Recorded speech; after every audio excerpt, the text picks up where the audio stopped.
پھر اللہ کے نبی جناب پاک محمد عربی صلی اللہ علیہ وسلم نے بیان فرمایا. بخاری کی حدیث میں آپ کو بتاتا ہوں. اللہ کے نبی کہتے ہیں کہ صحابہ کرام کے ساتھ بیٹھے ہوئے ہیں. اللہ کے نبی کہتے ہیں کہ تم سے پچھلی امتوں میں ایک آدمی تھا جس نے کبھی کوئی عمل نہیں کیا, کبھی اس نے نماز نہیں پڑھی, کبھی روزے نہیں رکھے, اس نے کبھی نیک عمل نہیں کیا, مگر اس کے دل میں, اس کے من میں ایک اللہ رب العالمین نہیں تھا.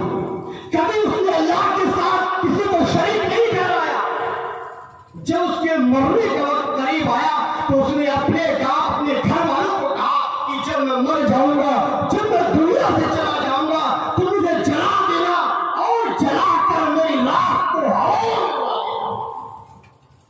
اس کی راہ کو ہوا میں اڑا دی گئی, اس کو جلا دیا گیا, اور جب اس کو جلا دیا گیا اس کی راہ ہوا میں اڑا دی گئی. اور کل قیامت کے دن جب وہ اللہ رب العالمین کی مٹھی میں آیا تو اللہ نے کہا کہ بتاؤ تم نے اپنے گھر والوں کو کیوں کہا تھا کہ مجھے جلا دینا, مجھے جلا کر میری راہ کو ہوا میں اڑا دینا.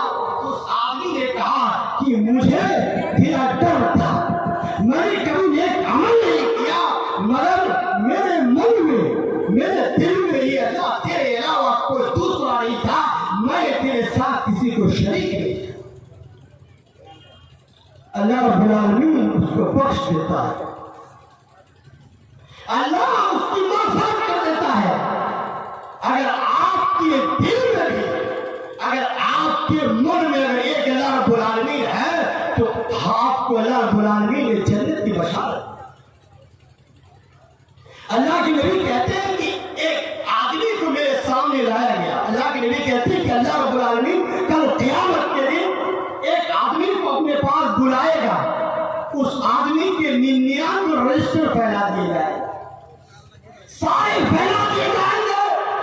پھر سوال کیا جائے گا کہ اس کے علاوہ بھی تمہارے پاس کوئی عمل ہے؟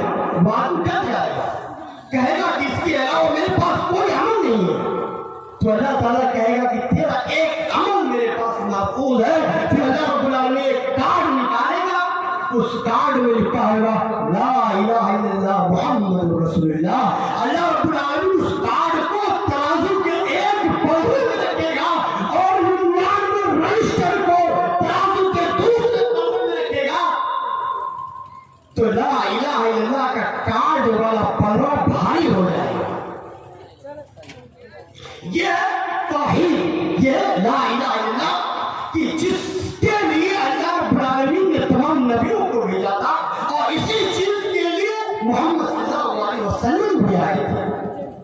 اللہ کے نبی کوئی دوسرا دین لے کر نہیں آئے, کوئی دوسرا دھرم لے کر نہیں آئے, اللہ کے نبی کوئی دوسرا کلمہ لے کر نہیں آئے, بلکہ اللہ رب العالمین کے نبی صلی اللہ علیہ وسلم نے وہی دین, وہی شریعت, وہی ساری چیزیں لے کر آئے جو اللہ کے نبی سے پہلے جتنے نبی تھے, جتنے رسول تھے, سب لے کر آئے. ایک بخاری کا واقعہ حضرت ابو ہریرہ رضی اللہ تعالیٰ عنہ بیان کرتے ہیں کہ ہم اللہ کے نبی صلی اللہ علیہ وسلم کے ساتھ بیٹھے ہوئے تھے.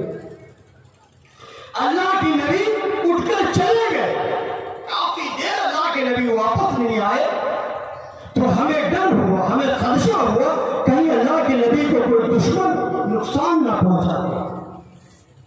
حضرت ابو ہریرہ رضی اللہ تعالیٰ عنہ کہتے ہیں کہ میں جلدی سے وہاں سے نکلا نبی کو ڈھونڈنے کے لیے. میں برنجار کے باغ میں پہنچا, میں برنجار کے باغ کے چاروں طرف چکر لگایا, مگر کوئی مجھے نظر نہیں آیا, کوئی دروازہ نظر نہیں آیا. لیکن میں نے دیکھا کہ اس باغ کے اندر جانے کا ایک اندر سے راستہ بنا ہوا ہے. میں اسی راستے سے باغ کے اندر گیا تو میں دیکھا کہ اللہ کے نبی موجود. اللہ کے نبی سے میری ملاقات ہوئی تو اللہ کے نبی نے کہا کہ ابو ہریرہ تم یہاں کیسے آ گئے؟ ابو ہریرہ کہتے ہیں اللہ کے نبی آپ ہمارے درمیان موجود تھے, آپ اٹھ کر چلے گئے, کافی دیر ہو گئی آپ آئے نہیں تو ہمیں خدشہ ہوا کہ آپ کو کوئی نقصان نہ پہنچا دے, تو میں آپ کی تلاش کرنے کے لیے یہ اللہ کے نبی میں نکل گیا. اللہ کے نبی اپنے دونوں جوتے، اپنے دونوں نال حضرت ابو ہریرہ رضی اللہ تعالیٰ عنہ کو دے دیتے ہیں اور دے کر کہتے ہیں کہ ابو ہریرہ جاؤ اس بند چار کے اس پار تمہیں کوئی ایسا آدمی مل جائے جو اس بات کی گواہی دے کہ اللہ کے علاوہ کوئی معبود نہیں ہے، اسے جنت کی بشارت دے دینا، اسے جنت کی خوشخبری سنا دینا۔ حضرت ابو ہریرہ رضی اللہ تعالیٰ عنہ نبی اکرم صلی اللہ علیہ وسلم کے دونوں جوتے مبارک کو لے کر چلتے ہیں اور دیوار کے اس پار حضرت عمر رضی اللہ تعالیٰ عنہ سے ملاقات ہوتی ہے۔ عمر رضی اللہ تعالیٰ عنہ کہتے ہیں کہ اللہ کے نبی سے ملاقات ہوئی؟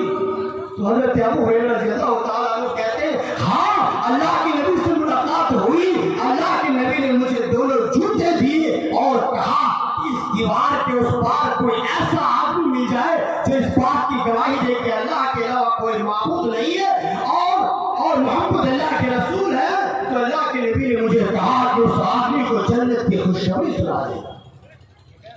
جیسے ہی سنا عمر رضی اللہ تعالیٰ عنہ نے حضرت ابو ہریرہ رضی اللہ تعالیٰ عنہ کے سینے پہ اس قدر مارا کہ ابو ہریرہ گر گئے، چت گر گئے، رونے لگے، چلانے لگے اور روتے ہوئے واپس اللہ کے نبی کے پاس گئے۔ اللہ کے نبی نے کہا ابو ہریرہ تم کیوں رو رہے ہو؟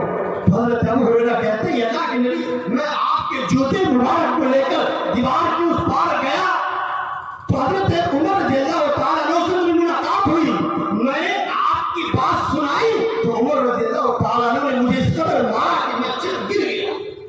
اللہ کے نبی کہتے ہیں عمر کیا تم نے ایسا کیا؟ تو حضرت عمر رضی اللہ تعالیٰ عنہ کہتے ہیں اللہ کے نبی کیا آپ نے یہ خوشخبری سنانے کے لیے کہا کہ دیوار کے اس پار کوئی ایسا آدمی مل جائے جو اس بات کی گواہی دے کہ اللہ کے علاوہ کوئی معبود نہیں ہے، اسے جنت کی خوشخبری سنا دینا، جنت کی بشارت دے دینا؟ اللہ کے نبی کہتے ہیں ہاں میں نے ابو ہریرہ سے کہا تھا۔ تو حضرت عمر رضی اللہ تعالیٰ عنہ کہتے ہیں اللہ کے نبی آپ ایسا نہ کریں، اگر آپ لوگوں میں یہ بتا دیں کہ اگر کلمہ طیبہ پڑھنے کے بعد جنت کی بشارت ہے تو لوگ نماز پڑھنا چھوڑ دیں گے، لوگ عمل کرنا چھوڑ دیں گے۔ تو اللہ کے نبی نے کہا ٹھیک ہے کرنے دو۔ تو اس حدیث سے پتہ یہ چلا کہ اگر آپ اپنے خالص دل سے ایک اللہ رب العالمین کی عبادت کرتے ہیں، اس کو اپنے من میں رکھتے ہیں، اس کے ساتھ کسی کو شریک نہیں ٹھہراتے ہیں، تو آپ کی